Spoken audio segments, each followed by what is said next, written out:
In the 19th century, the Menai Straits in Wales forms a formidable obstacle for people travelling to Ireland. The engineer given the job of spanning this treacherous waterway is Thomas Telford, a 62-year-old self-taught Scot. By the time he arrived at Menai, Telford had a reputation as one of the finest civil engineers in Britain. He'd been given this huge job to improve the main coaching route between Britain and Ireland. Telford considers constructing an arch bridge from cast iron. But he would have to use scaffolding to support the arch while it's being built. This would block the movement of ships along the busy waterway. The planners don't accept this, so Telford goes back to the first principles of bridge design.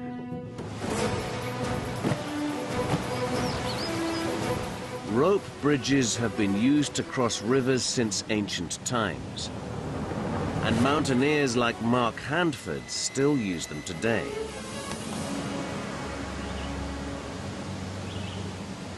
So the most crucial thing in any form of bridge is the anchor point. So we've got the tree as a solid anchor. Without these anchors, the whole bridge is going to collapse. 2, 3, 2, 3, 2, 3. Next, they pull the ropes taut. 2, 3, 2, 3. Stop. Hold it there. The bottom rope carries the load. The top ropes are for holding onto. Once you get a stringers on, it'll be great. These are really good now. Yeah, cool. It'll self-support then.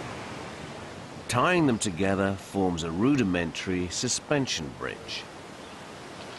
It's fine for soldiers, but would hardly do for the London to Dublin stagecoach.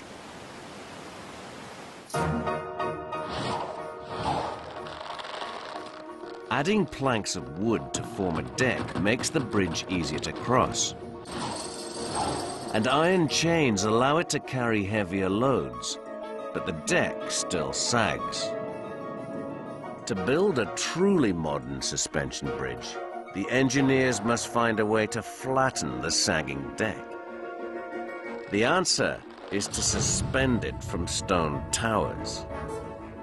Then extend the ropes downward to level the deck. Telford now has a design that can bridge the Menai Straits.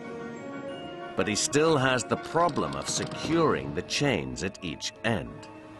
Do you think of pulling down that chain? It's going to give unless it's really firmly anchored. And that was Telford's challenge.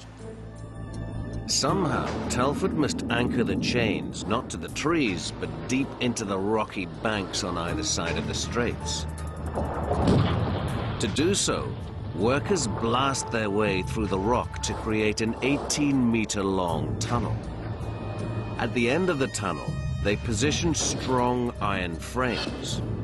The end of the chains thread into the tunnel and are secured to the frame with 3-meter-long bolts. Metal braces wedge the bolts and frame firmly into the cavern.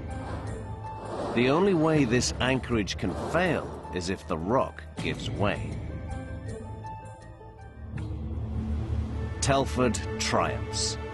The new bridge helps reduce the journey time from London to Dublin by 9 hours. His anchorages have held the 177-meter deck in place for over 180 years.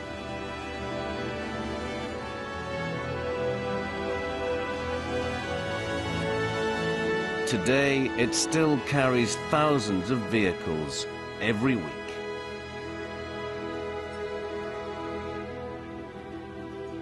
As the first great modern suspension bridge, it shines a light on the future.